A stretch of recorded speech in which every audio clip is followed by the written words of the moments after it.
storefront was $125. He had to pay $125 for the storefront, and for the 22nd Avenue he was paying $75, I think. So $200. So he actually did not have money. He had $200. For the next month, how to pay? He did not have money. And then you can hear Prabhupada giving a lecture on, I think it was Bhakti-siddhanta Saraswati Thakur's appearance day or disappearance day. He was, Srila Prabhupada is speaking that, you know, I took the risk. And then gradually, one by one, he was saying Keith, then Hayagriva, they all came, they all started helping. Like that, Prabhupada he took so much risk. And there was an amazing incident once, I think it was Brahmananda Prabhu, Prabhupada, there was a conversation wherein Brahmananda Prabhu is speaking about the Victoria Memorial in Calcutta. So Prabhupada says that yes, when Prabhupada is giving details, when this construction was happening of this Victoria Memorial, yeah, I went there and I went to the top of the Victoria Memorial and I could cross that whole building. You know, I could use the scaffold and I was walking on the scaffold and I was crossing. So Brahmananda Prabhu said that, Prabhupada, you were so brave. Yes, I was always brave, Prabhupada said. And Prabhupada said that, he said that one of the astrologers, one of the astrologers, he quoted that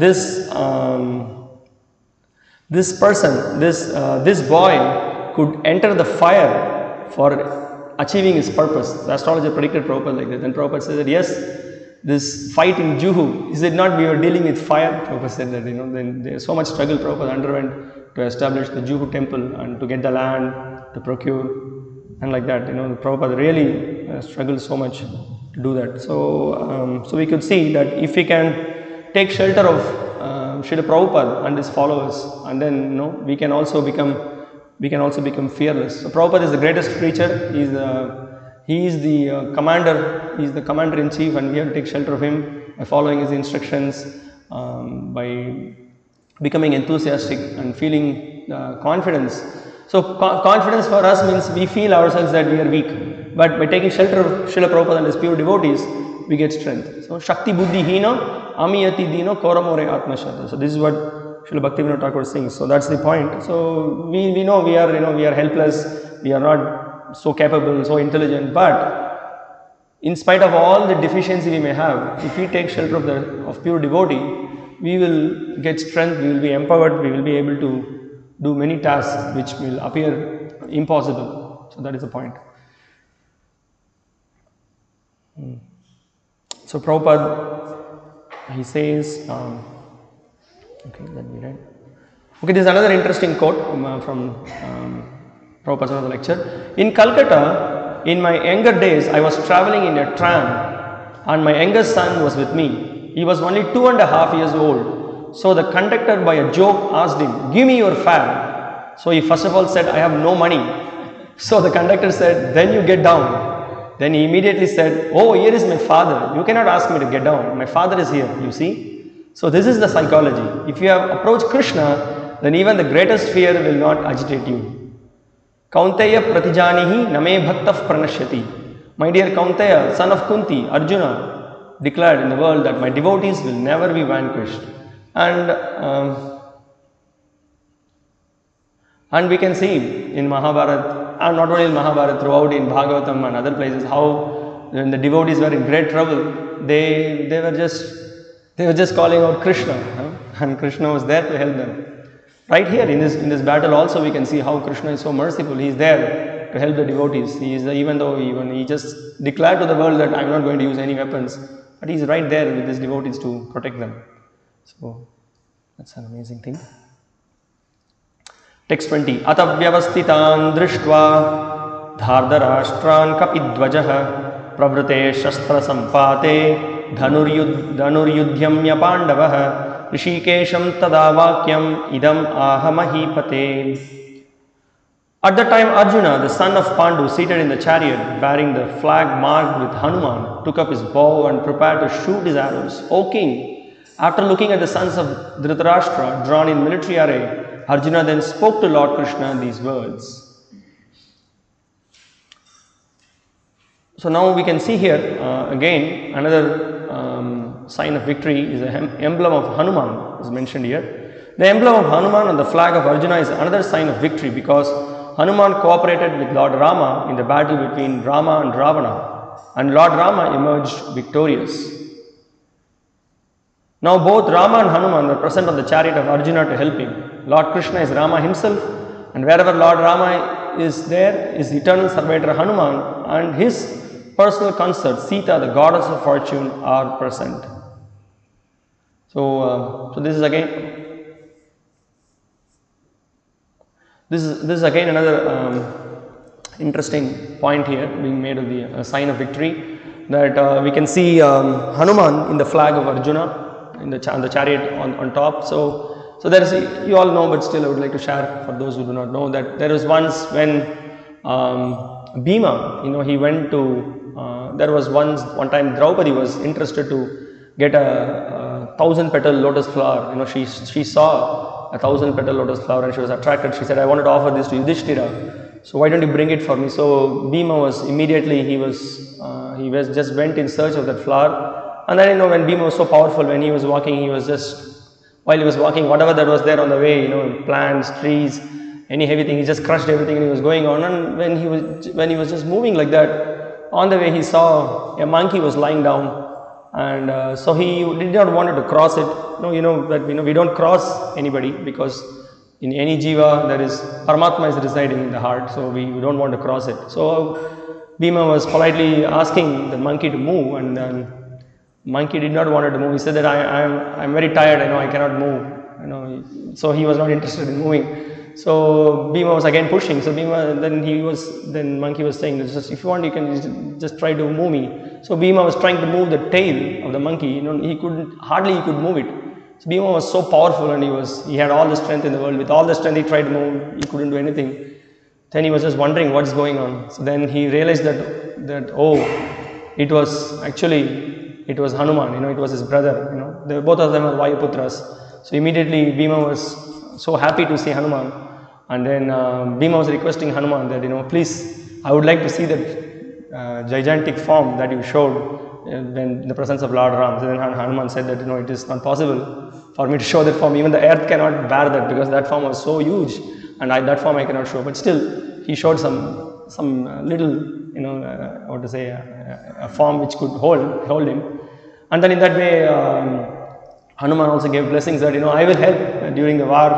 I will come, and then I will be right there on the flag, and then I will create roaring sound, and then by that sound all the opponents, and actually that when Hanuman was making a huge noise, all the opponents and other soldiers, they were actually, it is said that they were passing stool and urine. It was very fearful. And then Hanuman was there to support the Pandavas in the chariot. So that was an amazing incident. And also there is another incident that Srila Baladev Vidyabhushan Prabhu is mentioning.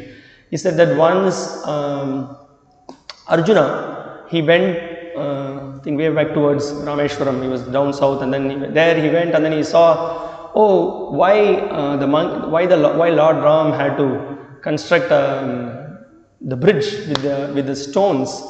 With the arrows he could have constructed. So he was speaking like that. Then there was a monkey. Then he said that no, Lord wanted to give us the service, and then he wanted, and all the monkeys engaged and we helped.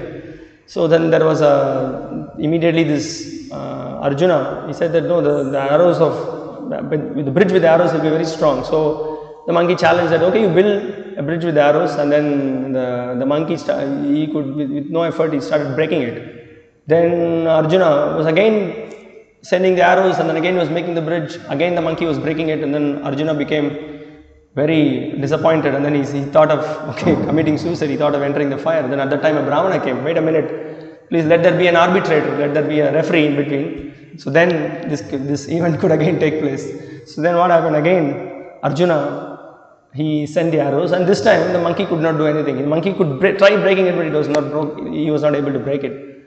So then immediately the Brahmana, actually when Hanuman was thinking, with all the power I'm trying to break it, I'm not able to do it, what is going on? So then he figured out that this Brahmana is none other than Lord Ram, he is my Lord himself. So this monkey saw this as Lord Ram, this Hanuman saw him as Lord Ram, and for Arjuna he saw him as Krishna. And then the Brahmana advised, you both of you should not in this kind of a competition, but you please Hanuman come and help during the war. So Hanuman said that yes, I'll be there during the war, and I'm going to help. So these are some insights into this. So we can see that this is the so with Ram and Hanuman present in the chariot of Arjuna to help him is again a sign of victory. Sita, the goddess of fortune, is present, and as Prabhupada says, above all, the Lord of all senses, Lord Krishna, was personally present to give him direction. So this is the point, and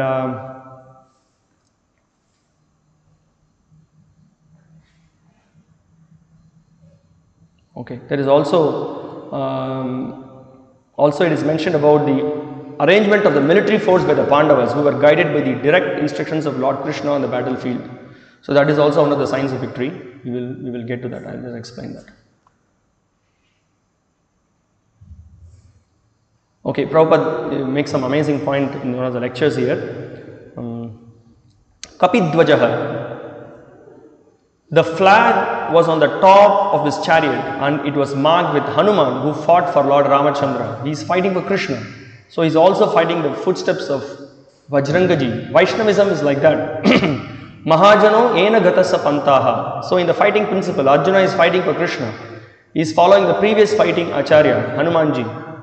Vaishnava is always thinking himself helpless and begging help from the previous Acharya. So this is again a important point for us to remember, that this should be the mood of the Vaishnava. He is never puffed up. He never thinks that he has his abilities, he is so powerful. Although he has got all the abilities and all the strength, so he immediately offers it to his guru or to the parampara and to Krishna. He says that it's all by the mercy of my superiors. So this we should always remember. So Prabhupada is pointing out that Vaishnava always remains helpless. That means that he is always hankering for the mercy of his superiors. So Prabhupada makes another amazing point. I would like to read that. So Bhaktivinoda Thakur is praying, Vaishnava Thakura, Tumara Kukura, Baliya Janaha More. My dear Vaishnava Thakur means Guru, kindly accept me as your dog. And he describes, I forgot the exact language, that I will always try to protect you, as dog keep watch. So I will watch so nobody can come to disturb you. And whatever little prasadam you will give me, I will be satisfied. That dog's qualification. The master is eating, but the dog will never come unless the master gives little morsel, he is satisfied. So this is Vaishnavism, to follow the previous Acharya. This is Vaishnavism. Mahajano yena gatasya pantaha. So that we see here in this verse, that how Arjuna is also dependent on the Lord, and so by that we can see that we also learn an important lesson, that we should always be ready to take help in all situations. Never think ourselves to be, we should always feel ourselves to be insignificant. This is an important point to be learned. In any situation, we should never get proud, we should never be puffed up. Okay, so now we will get into another important aspect of this chapter, where Krishna is called as Achyuta, the infallible Krishna. Text 21 to 22. Arjuna uvacha senayorvayormadhye ratan stapaya mechyuta yavadetan niriksheham yodukaman avastitan kairmaya saha yodavyam asmin rana samudhyame. Arjuna said, O infallible one, please draw my chariot between the two armies, so that I may see those present here, who desire to fight and with whom I must contend in this great trial of arms. Yeah, so now here Arjuna is little eager to see who are the opponents who are there, how they have arranged themselves. So I am very eager to see. So he is requesting Krishna to take him forward. Senayor ubayor madhye. He wants to be in the middle of the Sena. And as I explained before, that there is the Pandavas, under the direction of the Supreme Lord, Sri Krishna, their formation of the the formation of the vyuhas, the formation of the army was very excellent, and Drishtadyumna also learned the art and also that was also one of the fearing factor on the side of Duryodhana. So Duryodhana he didn't expect actually that Pandavas will come with so many armies. And also another thing that happened is when the Pandavas were in exile, they had good friendship with many other leaders who were part of the entire kingdom, and many also knew that what happened to the Pandavas was completely adharmic. And gradually also the Pandavas they developed ally with many other leaders, and that also Duryodhana was stunned to see that there are so many, even though the Kauravas armies were more, but still to see the Pandavas army was, Duryodhana was very fearful. Now in this situation also Arjuna wanted to see who is on the opposite side. So Prabhupada is pointing out, although Lord Krishna is the Supreme Personality of Godhead, out of his causeless mercy he was engaged in the service of his friend. So this is an amazing quality of the Supreme Lord. So that's the point here, is causeless mercy. Mercy and causeless mercy. There is no reason, there is no particular reason for the Lord to do some favor to his devotee. He just out of his, that's why it's called as causeless. So he is ready to help his devotee. Now Prabhupada further points out in the purport, he never fails in his affection for his devotees, and thus he is addressed herein as infallible. So the Lord, that's one thing, that is the greatest surety. That is only one thing you can predict with the Lord. He will never fail in protecting his devotees. All the other things are unpredictable with the Lord. You never know how the Lord is going to respond, how he is going to react, what he is going to do, never know. But one thing is for sure, that he will never fail in protecting his devotees. So pure devotees have that faith, and that's an amazing quality of the Lord. So as charioteer, he had to carry out the orders of Arjuna, and since he did not hesitate to do so, he is addressed as infallible. So there was others, just one incident, it reminds me of one incident. There was one devotee who used to drive a sannyasi for different programs, and he was, one sannyasi came for a preaching to one place, and this devotee was allotted to take care of the sannyasi for driving for different programs and like that. And so after 2 days or 3 days, the sannyasi was giving class, and he said that, here is my driver, he just said in the class. And then this devotee was, I would say so-called devotee, because he did not understand anything, he was so neophyte, he was very upset, and then he was, keeping he put his head down, very depressed. And then after that lecture was over, then sannyasi was speaking to him. So what happened? Oh, he was telling another, he told me I'm a driver, what, this is I'm coming from this background, that background, this is my situation, that is my, he felt, but the idea in which the sannyasi was speaking was in a very friendly way, that he is my driver, he is helping me like that. But it's such a neophyte mentality, that, I should not be seen as a driver, I should be considered as, I am the local congregation head here, I am this and that. So many things they start to think. But here you can see on the other hand, Lord is so happy to be the chariot driver of Arjuna. He is so happy. He loves to do this service. We can also see in the Mahabharata, when the Rajasviya Yajna was happening, different devotees were allotted different service during the Rajasviya Yajna. And what he did, he took the post of washing the feet of all those who came for the Rajasviya Yajna. This is the Supreme Lord. He shows himself by example, how he loves his devotees. Okay. Although he had accepted the position of a charioteer for his devotee, his supreme position was not challenged. This is again an amazing point. In all circumstances, he is the Supreme Personality of Godhead, Rishikesha, the Lord of the total senses. So, because Lord became the chariot driver, now it's not that he has lost his position as the Supreme Personality of Godhead. No, still he is in all the situations. When he is a small boy, still he is the Supreme Personality of Godhead. When he is in his youth, he is the Supreme Personality of Godhead. So there is no such situation that the Lord doing something, he lost his position. So that is why he is infallible. That is the definition of the Supreme Personality of Godhead. The servitor is always ready to render service to the Lord, and similarly the Lord is always seeking an opportunity to render some service to the devotee. So this is the this is the competition between the pure devotee and the Supreme Lord. So the devotee is trying to please the Lord, and the Lord is trying to please the devotees. Eternal competition that's going on between the Lord and his devotee. So Prabhupada points out. And also, when the Lord does service, when the Lord serves his devotees, he is actually getting great pleasure. When he does, when the Lord, as a Supreme Lord, he carries the padukas of his father, he is, although he's actually he's doing like a small child. He was finding it difficult to lift the padukas of Vasudeva. But the Lord likes to do it, the Lord loves to do it. And that's what Prabhupada is pointing out in this purport. He takes greater pleasure in his pure devotees assuming the advantageous position of ordering him than he does in being the giver of orders. So this is something difficult for some of the people to understand. Even for some people, when they heard it, oh, who is your God? Here is our God, Parthasarathi, he is driving chariot. God driving chariot? Difficult for some people to understand. How God can drive chariot? How God can do service to someone? So for some people, God means he is the creator, he is the maintainer, he is the destroyer, he was the one who gives punishment, he is the one who gives orders.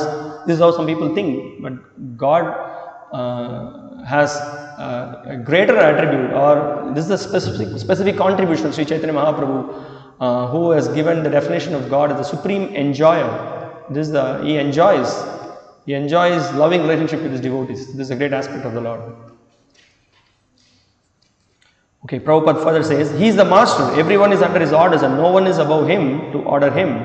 So, but when he finds that a pure devotee is ordering him, he obtains transcendental pleasure, although he is the infallible master in all circumstances.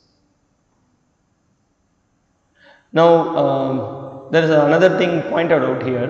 Prabhupada says, although there was no question of peacemaking endeavor on the battlefield, he wanted to see them again and to see how much they were bent upon demanding an unwanted war. So here he is saying, here it's being said that why Arjuna wanted to go there, he wanted to compromise. No. Prabhupada is sticking to what Srila Baladevi Debhushan Prabhu says in his commentary. He says that this is because Arjuna wanted to see how much they are already evil men, how much they still want to have this war. So here you can see in the commentary, Srila Baladevi Debhushan Prabhu is saying, but you are a fighter, not a spectator. What will be accomplished by viewing this? What you are going to come and then see who is there, who is not there. You have to fight, Arjuna. So this was the point. And he says that, I wish to see at the beginning of the battle those friends and relatives in whose company I will fight, and those friends and relatives against whom I will fight. For that purpose, place my chariot between the two armies. Out of friendship, they will make peace. Then again a question is raised. Out of friendship, maybe they want to have some peace. And Arjuna is saying, no. There will be no conciliation between the two sides. I believe that they are intent on fighting. They are intent on fighting, desiring to please the son of the Dhritarashtra, who is unintelligent, durbuddhe, ignorant of means of his own survival, ignorant that he is going to die, even in the face of this war, which does not sober his intelligence. Therefore, my viewing the rival party has been justified. So Arjuna is giving justification that actually no, I wanted to see what is happening. I don't want to go for a compromise. So we can see till now he is in that mode only. He is going, he wanted to act, really wanted to fight, wanted to see what situation, and we know what will happen next. Okay. So Prabhupada is saying, so indirectly he is begging to be excused. My dear Krishna, I cannot order you. Order must come from you. But because you promised to carry out my order, you wanted to become my chariot driver. Therefore I am ordering. Therefore I am ordering. I am not in position of ordering to you. And you promised to carry out my order, and I think you are fixed up in that promise. Therefore, I am asking you, Achyuta, you don't fall from your promise. This is the Senayor Ubhayor Madhye Ratang Stapaya Mechuda. So Arjuna basically requested the Lord in a very humble way to take the chariot. Okay, text 23. Yotsyamanan veksheham ya etetra samagataha Dhardharashtrasya durbuddher yudhye priyachikirshavaha. Let me see those who have come here to fight, wishing to please the evil-minded son of Dhritarashtra. It was an open secret that Duryodhana wanted to usurp the kingdom of the Pandavas by evil plans in collaboration with his father, Dhritarashtra. Therefore, all persons who had joined the side of Duryodhana must have been birds of the same feather. Arjuna wanted to see them on the battlefield before the fight was begun, to learn who they were, but he had no intention of proposing peace negotiations with them. We just saw now, Srila Baladevi Debhushan Prabhu said. It was also a fact that he wanted to see them to make an estimate of the strength which he had to face, although he was quite confident of victory because Krishna was sitting by his side. So Prabhupada says, Durbuddhi, to usurp others' property is Durbuddhi, mischievous. Why one should encroach upon others' property? That is good, that is not good. Tena tyaktena bunjita magrada kasis vidhanam. So this is the point. Srila Prabhupada in this lecture is pointing out that what is this Durbuddhi? He is saying that this whole party of Dhritarashtra and the Kauravas, they were having evil-mindedness. Because of this evil-mindedness, as we heard, that they don't even want to give the land which wherein a needle can be pierced. That much land they don't want, Duryodhana did not want to give. And Prabhupada is pointing out this whole mentality of possessive mentality of keeping everything for oneself. So Prabhupada is pointing out the mantra from the Ishopanishad. Ishavasyam idam sarvam yatkincha jagatyam jagat. Tena tyaktena bunjita magrida kasyas vidhanam. So everything in this world belongs to the Supreme Lord. Whatever the entire creation belongs to the Supreme Lord, and whatever is allotted as our quota, we should be satisfied with that quota and not encroach on others' property. So this is a very important lesson we should learn from our childhood. This mentality of trying to take others' property or use others' property and then try to enjoy. This enjoying mentality is demoniac mentality. That should be avoided. And so the training is required from very young age. And religion, when you are properly trained in religion, so religion means dharmam tu sakshat bhagavat pranitam. Whatever orders are given by the Lord, whatever the scripture says, that is what is religion. So in this lecture, Prabhupada makes an amazing point of the definition of religion. He says, he just defines religion in 3 words. He says, obedience to God. Religion means obedience to God. That's all. 3 words, Prabhupada says. That was very, very inspiring. So that is the property. So when you understand properly religion, then you will follow the codes and context. Otherwise, we will become demoniac like the Kauravas, specifically like Duryodhana, and we will instead of getting subuddhi, we will get durbuddhi. By durbuddhi, always we will have evil thoughts. Always we will think what is in store for me, how I can attain happiness by exploiting others. So this is a very bad mentality. So Srila Prabhupada is pointing out that in this lecture. We'll go to the next verse. Sanjaya uvacha eva mukto rishikesho gudakeshena bharata senayor ubayor madhye stapayitva ratottamam. Sanjaya said, O descendant of Bharata, having thus been addressed by Arjuna, Lord Krishna drew up the fine chariot in the midst of the armies of both parties. In this verse, Arjuna is referred to as Gudakesha. Gudaka means sleep, and one who conquers sleep is called Gudakesha.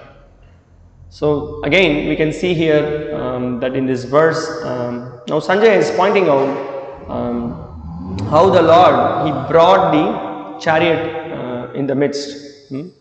And we can see also the Arjuna's great qualities also exemplified here. He is called as Gudakesha, as Prabhupada calls it, one who conquers sleep. And Prabhupada gives good instructions for us. He says, sleep also means ignorance. So Arjuna conquered both sleep and ignorance because of his friendship with Krishna. It's an amazing point. Because he was in friendship with Krishna, he could conquer the lower qualities. So this is a very good point for us to understand that when we are in touch with Krishna, Krishna is the supreme pure. Param Brahma, Param Dhama, Pavitram Paramam Bhavan. He is the purest. And when we come in touch with the purest, then there is no question of impurity touching us. Or whatever impurity we have will be completely vanquished. We will be purified of all other impurities. Because Krishna is the powerful sun. Krishna Surya Sama Maya Andaka Yahan Krishna Tahan Nahi Maya Adhika. So wherever there is sun, there is no question of darkness. Similarly, wherever there is the sun, Krishna sun, there is no question of the darkness of ignorance. So this is the point. So it's the most very difficult thing to overcome sleep, and we can overcome sleep by taking shelter of the Supreme Lord Sri Krishna. So Prabhupada further he points out, as a great devotee of Krishna, he could not forget Krishna even for a moment, because that is the nature of a devotee. So Arjuna was specifically, he was very much Krishna conscious. It was for Arjuna, his life without Krishna is unimaginable. Every second Arjuna was completely in thoughts of Krishna. Okay, Prabhupada further he says, thus either in walking or in sleep, a devotee of the Lord can never be free from thinking of Krishna's name, form, qualities and pastimes. Thus, a devotee of Krishna can conquer both sleep and ignorance simply by thinking of Krishna constantly. This is called Krishna consciousness or samadhi. Prabhupada gives a definition for samadhi here. Samadhi means thinking of Krishna constantly. But samadhi doesn't mean that you just close your eyes and then you simply think on some void. And then, as Prabhupada in one lecture points out, we can see so many people are engaged in this heavy yoga process, and they say that they are in samadhi, and after a few seconds you hear snoring sound and they start to sleep. So that's not the samadhi. The samadhi here is constantly thinking of Krishna, completely absorbed in Krishna. So Prabhupada further points out here in this part, but as Rishikesha, or the director of the senses and mind of every living entity, Krishna could understand Arjuna's purpose in placing the chariot in the midst of the armies. Thus he did so and spoke as follows. So this is very interesting. Krishna knew actually what's going to happen, and then we will see in the upcoming verses what Krishna is going to say for Arjuna's act. So because the Lord, here Prabhupada points out that the Lord is the director of the senses of the mind of every living entity. He knew exactly what is going on in the mind of every jiva. So the Lord, being Rishikesha, he knew about it. So there are again some more explanations for this word Gudakesha, and the nice explanations given by Srila Vishnu Chakravarti Thakur. So you will see that here is the significance of the word Gudakesha. Akesha means Vishnu, Brahma, Ka and Shiva, Isha. Gudakesha means Arjuna, who gives them the experience of the sweetness of the Lord's affection, just as sugar, Guda, gives the experience of sweetness. Therefore, Gudakesha refers to he who, by bringing Krishna under his control, gave Vishnu, Brahma and Shiva the opportunity to experience Krishna's sweetness. It's very beautiful, no? So this is the Gudakesha, means the Arjuna who gives pleasure to Krishna, to Vishnu, Brahma and Shiva. How? Because by Arjuna's loving relationship with Krishna, the Lord became the chariot driver for Arjuna. How? Because the Lord had great affection for his devotee. And when Brahma, Shiva and Vishnu, when they saw this, they were, oh, so wonderful, so great. And they were very much pleased. It was so sweet for them to see this loving pastime of the Lord with his devotee. So that's the explanation here. And also we can see also, that Krishna, Mahavishnu wanted to see Krishna and Arjuna. So that's why that pastime in the Krishna Bhakti is there, that he just took away the Brahmana sons, so that the Lord wanted to see the beautiful Krishna and Arjuna. So that's also Srila Vishnu Chakravarti Thakur is mentioning here. So I'll just read some portion of it. Where the Supreme Lord Krishna, the crown jewel source of all avatars, are controlled by prema, followed by the orders of his servant Arjuna, how could Vishnu, Brahma and Shiva, his mere expansions as guna avatars, show off any of their parts? Instead, they felt they had reached the pinnacle of perfection by manifesting affectionate feelings for the Lord themselves. So this is what I said about Mahavishnu's quote. Okay, there is another interesting thing. He says, Gudakesha can also mean the Lord, Isha of sleep, Gudaka, the controller of the senses. Even Krishna, who is the direct controller of bhakti, became controlled by Arjuna's prema. Thus, Arjuna was able to conquer the despicable Maya or sleep. He spoke in front of Bhishma, Drona and all the kings. Okay. And we can see here this particular text is being spoken by Sanjaya, and Prabhupada is pointing out again how Sanjaya was able to see the entire event. The nice point Prabhupada is making here, so let's see this. Prabhupada is saying in this lecture, Bhagavad Gita 1:24-25, July 20, 1973, London. So the television is a machine made of gross matter, but there is possibility of making another machine of subtle matter. There is possibility, because matter, there also matter. The subtle matter machine is not yet discovered, but here we can see the subtle matter discovery was there. Otherwise, how Sanjaya could see the activities in the battlefield? This is to be understood. They are very much proud of material advancement of science, but still they have to make advancements, subtle matter. And above that subtle matter, within that subtle matter, there is spiritual identity. So here Prabhupada is pointing out how in those days there was a higher technology. Not that they were men of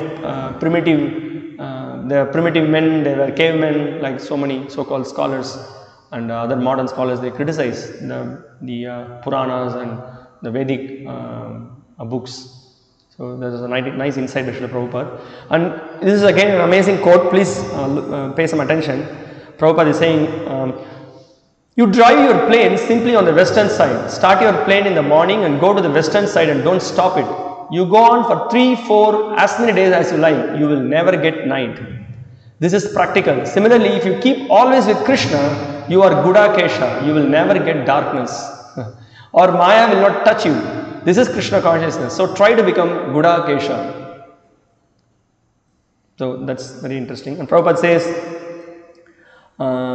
again another practical instruction Prabhupada is giving here. So why this ignorance of Arjuna? The question may be, Arjuna is Gudakesha. He is above this material world. How he is being affected by his so-called relatives and kinsmen? He was hesitating to fight on this principle that they are my relatives, they are my kinsmen, they are my family members. He was always thinking, therefore Krishna knew it. So he has become so family-wise infected.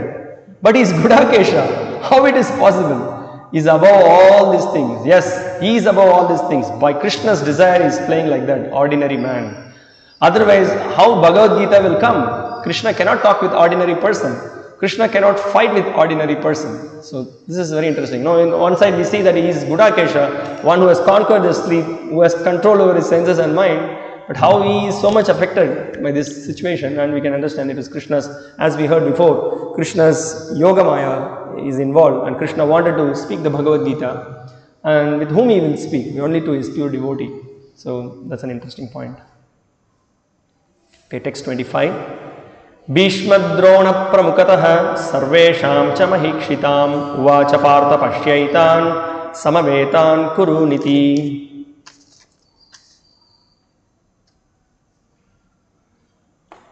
In the presence of Bhishma, Drona and all other chieftains of the world, the Lord said, just behold Partha, all the Kurus assembled here.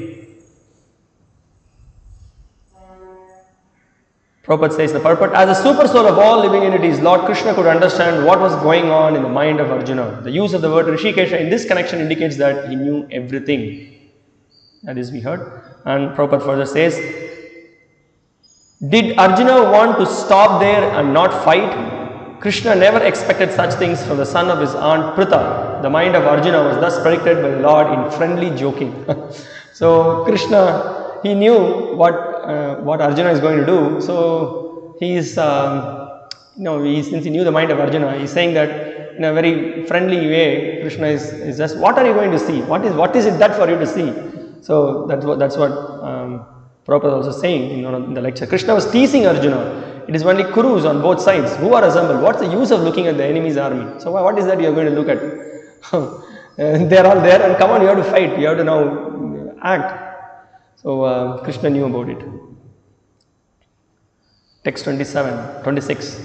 Tatra pashyat stitan partha pitrin atapita mahan acharyan matulan bhratrin putran pautran sakingstata shvasuran suhridaschaiva senayorubayorapi. There Arjuna could see within the midst of the armies of both parties his fathers, grandfathers, teachers, maternal uncles, brothers, sons, grandsons, friends, and also his fathers-in-law and well-wishers. Now, this is the situation.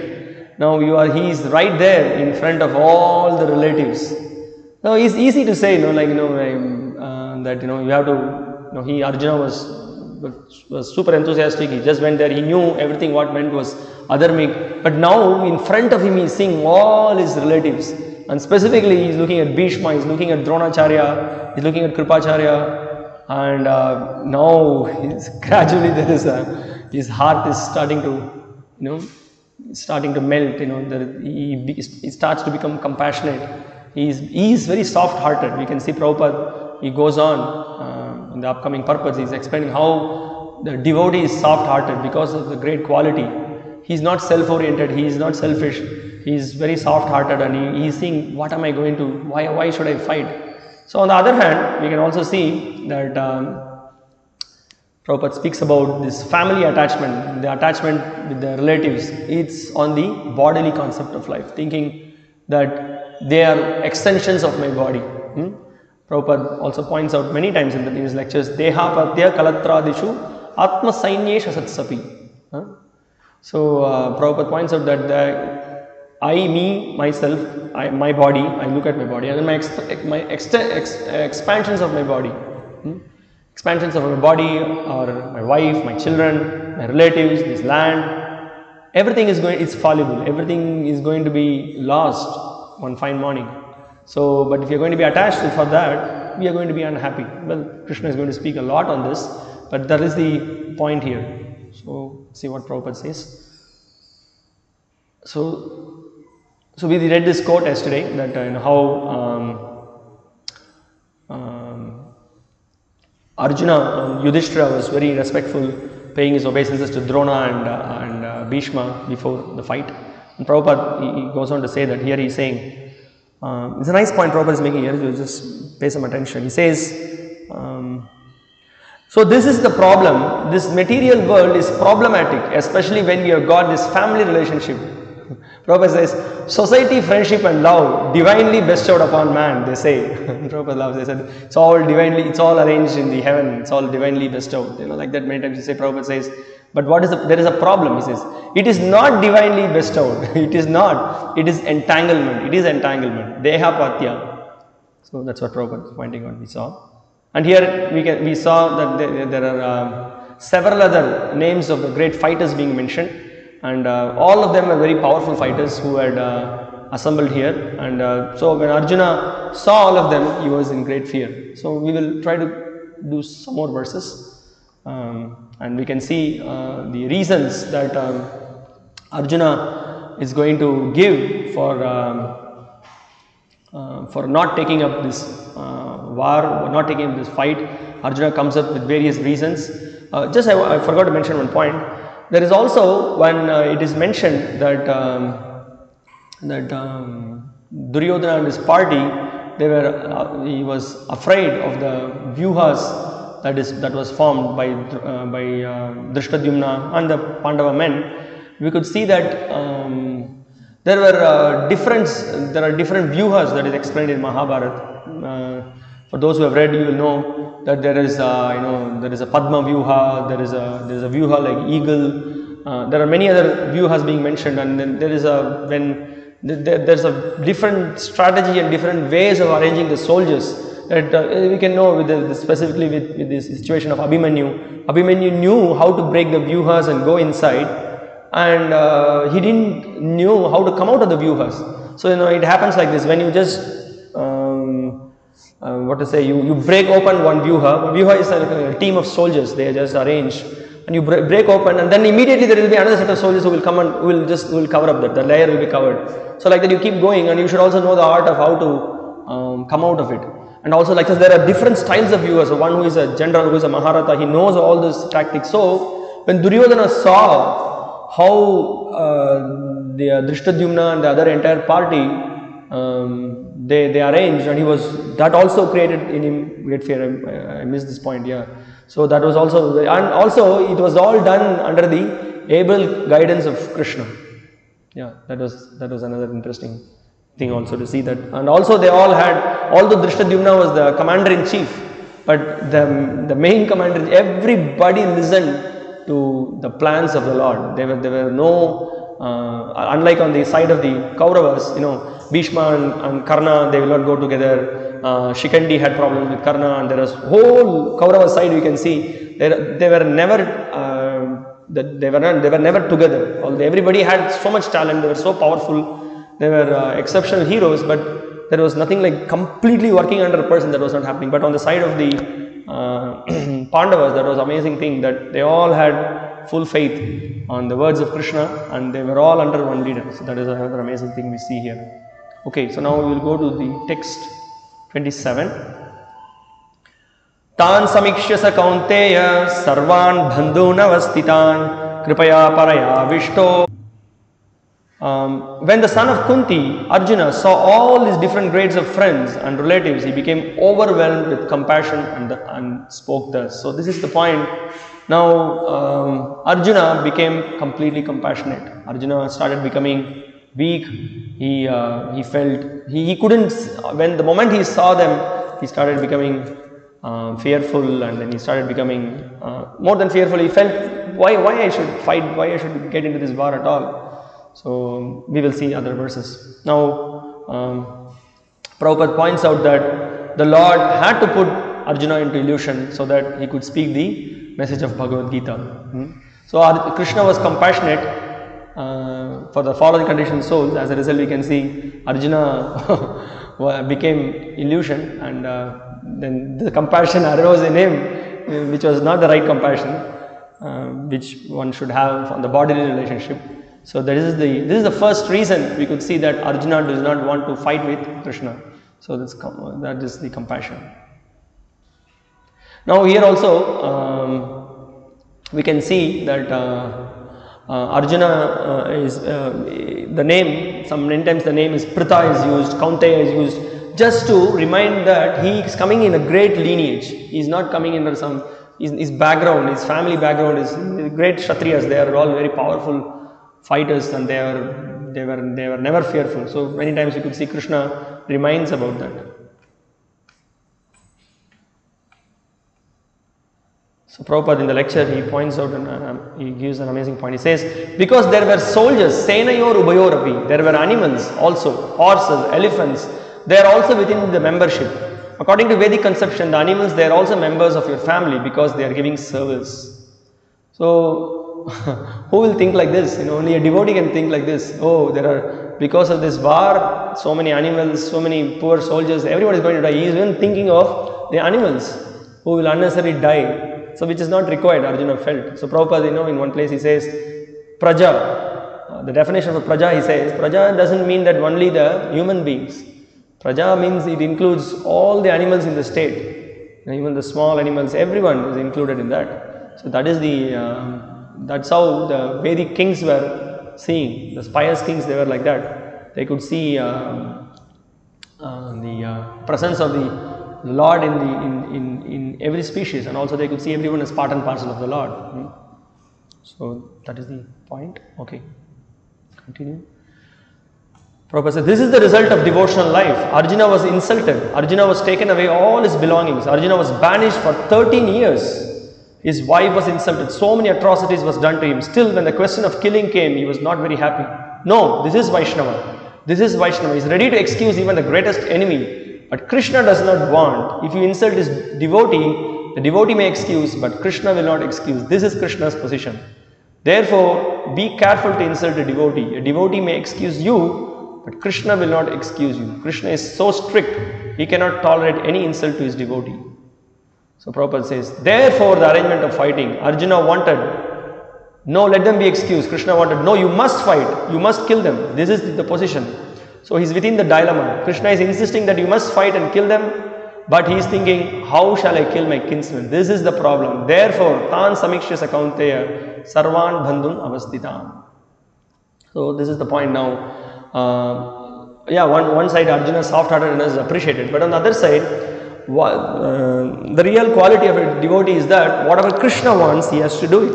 So Krishna had a bigger plan. Krishna had a plan to vanquish the demons, and he wanted Arjuna to fight. He wanted this dharmic war. So he wanted Arjuna to take the responsibility of fighting, and then he wanted to establish dharma. So Prabhupada points out that Arjuna is soft-hearted, compassionate, and logical, but although he knows Shastra and he was cultured and intelligent, still we can see he started becoming weak. He is not able to take a decision. We will see all those reasons that's coming up. He's becoming weak. He's not able to proceed further. What to do he's coming up with different logic, different understanding that why he should not fight. He's thinking in various ways. Okay, text 28. Arjuna uvacha drishtvaimam svajanam Krishna yujutsum samupastitam Sidanti mama gatrani mukham cha parishushyati. Arjuna said, my dear Krishna, seeing my friends and relatives present before me in such a fighting spirit, how I feel the limbs of my body quivering and my mouth drying up. Now we can see this actually many times we can see this experience with us many times when we are in some very tense situation. Maybe we have to give some, we have to do a I have seen one of also when we do some stage performance. I think first time I remember when I had to I was a very small boy and probably some 8-7 years or something. I had to do a first time we were learning mridanga and I had to do a performance. I never seen a huge crowd. There were some 2,500 people sitting, and in front there were some esteemed teachers and some principals and others were all there, and there was a whole group of we were all young students and we were all there. We saw, and then the saliva is not going inside, and then there is sweating. First time, and then there is what he will say, what others will say. All these things are there, and you are feeling very uncomfortable. And here in Arjuna is actually experiencing like that. He's seeing is, although he knew, okay, I should not get into this war, I should go fight, I should really push. But when he saw Bhishma, my God, he's just completely, he's breaking down. He saw Dronacharya, he's totally fainting. He didn't know what to do. So that's what is explained here, that the limbs of my body are quivering. So you have this is hands shaking and mouth drying up. You are not able to speak. He is not able to speak anything. So that's what is happening. So as Prabhupada points out here, well, there are so many points here. I would like to, this point. This overwhelmed a kind devotee like Arjuna. So which overwhelmed the blood relatives of Arjuna. So Prabhupada is pointing out that he was more or less astonished to see their fighting spirit. Practically the whole community, all blood relatives of Arjuna had come to fight with him. So that's the thing. So everyone, just for the land and for their own selfish thing, they all came to fight. What is this? Arjuna was stunned to see that, and he was overwhelmed. Prabhupada says, this overwhelmed a kind devotee like Arjuna. Although it is not mentioned here, still one can easily imagine that not only were Arjuna's bodily limbs quivering and his mouth drying up, but he was also crying out of compassion. Such symptoms in Arjuna were due to weakness, but to his soft-heartedness, a characteristic of a pure devotee. So Prabhupada quotes a very amazing verse. Yasyasti bhaktir bhagavatya kinchana sarvair gunais tatra samasate sura harava bhaktasya kuto mahadguna manoratena sati dhavato bahi. One who has unflinching devotion for the Supreme Personality of Godhead has all the good qualities of the demigods, but one who is not a devotee of the Lord has only material qualification that are of little value. This is because he is hovering on the mental plane and is certain to be attracted by the glaring material energy. So this is the point. Now we can see that a devotee has got all the good qualities. He does not have to go for any special course, personality development course or something to develop good qualities. Because naturally, by surrendering to Krishna who is Rishikesh, who is the master of the senses, who possesses all the good qualities, the devotee, he develops all the good qualities. And we can see, Prabhupada many times used to see my American boys and European boys and girls. So how they were before and how they are now. So they gave up everything in the service of the Lord, and they can say they are leading a pure life, no meat eating, no illicit sex, no gambling, no intoxication, and pure life. How? By surrendering to Krishna, by chanting his names, by engaging in his service, and all the good qualities. So previously, Prabhupada in this incident, while quoting this incident of Mrigari, said Mrigari before was enjoying killing different animals, and he will make them half dead, and by that suffering he will feel happiness. But after meeting Narada Muni, after taking up his instructions and chanting the names, then as a consequence of it, he was, the way he was walking, he was kind of limping and jumping and dancing. He was not walking in a straight path. When Angir Rishi and Narada Muni were looking at from distance, they were wondering what is happening and why is he walking like this. So then he explained, Mrigari is explaining that, while I am walking, there are so many small insects, ants, I should not kill that. So this is the quality of a devotee, develops all saintly qualities. Now again, we can see here, Prabhupada is pointing out that the compassion that Arjuna had here was because of the familial relationship. So we will see the rest of the verses tomorrow, and hopefully we will try to complete the first chapter tomorrow, and then we will continue. Okay, I'll just stop here. If there are any questions or comments, any points I'd like to take.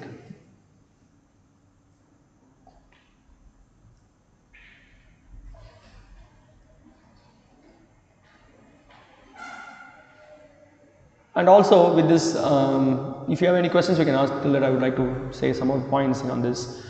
We can see that there's a great difference between the consciousness of a person who is self-centered. Self-centered means who is always with the idea of I, me and mine.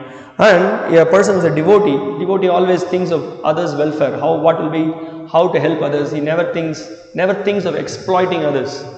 There was once, Srila Prabhupada was traveling in the flight in the Qantas Airlines, I think to Australia, from Australia to India, from India to Australia. So while he was traveling, he was, there was, they were sitting in the non-smokers zone. I think Pushta Krishna Prabhu was also there with Prabhupada. They were sitting there, and there were some fellows who were, they were sports persons.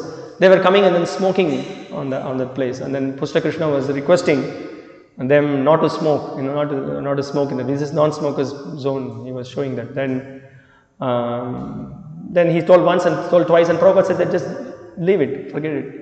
They do not know. They are just doing like that. Why we should be like them? Prabhupada was just tolerating. He didn't say anything. He was just keeping himself silent, and then he was tolerating. Then on the other hand, we can see those who are not practicing devotee. For every small thing, they would just shout and make a big fuss out of it. And also we can see sometimes when we travel in the train, we see, these people, they have no sense at all. They just put full volume, complete volume. They just, it will be, 7 o'clock or whatever. They put full volume of some cinema songs, and it's horrible. They don't even think others are there, others are taking nothing. They're just so self-centered, and they just blast off with heavy sound, and they're just seeing only their comfort. So it's a very low mentality, thinking of only their benefit, what is beneficial for them, what is beneficial for their own. But we can see on devotees, always thinks how I can benefit others, how I can help others.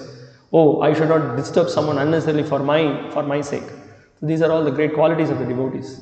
So this kind of a consciousness a devotee develops by serving Krishna more and more, always thinking himself to be, I am supposed to give pleasure to the Lord and his devotees. That is the consciousness of the devotee. And we can see here, that's what Prabhupada is pointing out, that Arjuna was so much concerned about others. So as we saw, he was concerned even for the elephants and horses which were there in the battlefield. That's the point. So these qualities are developing. So that's what Prabhupada is saying. All these great qualities we can see in the lives of the great devotee. And another, just to sum up today's point, there is another amazing thing that we can see here, is that the Lord is called as Achyuta, who never fails in protecting his devotees, and also the affection that he had for his devotees. The Lord performs even very menial tasks. The Lord performs, and Prabhupada also, I think once he was quoting about how the Lord does such simple task for the pleasure of his devotee, even though it may be a simple thing. Prabhupada quotes about, I think if you remember, he's speaking about Gladstone. You remember that Gladstone was the Prime Minister of England. So once a person went to see him, wanted to see Gladstone, but he was asked to wait outside the house. So he was waiting for quite a long time, and then he was wondering what is going on. I'm not able to see him. He just went on, and then this person was, he wanted to know what is going on. So he just, through that small hole of the door, he was just watching what is happening. And then he saw that Mr. Gladstone his grandson was riding on him. He was like a horse, he was moving, and Gladstone was moving here and there, left and right. And then he was just wondering. So that's the thing, that's the relationship. Krishna, just for the sake of his devotee, give pleasure to him, he will do any activity.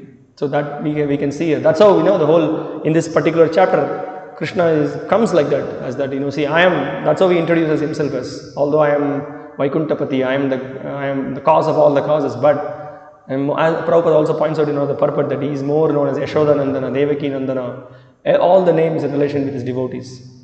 So the Lord relishes that when he is identified more with the devotees. So that's the point. So we will end the class now, and we will continue tomorrow. So please, those who have not read still the rest of the chapters, please go through the chapters, make points, and we will see tomorrow. Thank you very much. Srila Prabhupada ki jai. Srimad Bhagavad Gita as it is ki jai. Hare Krishna.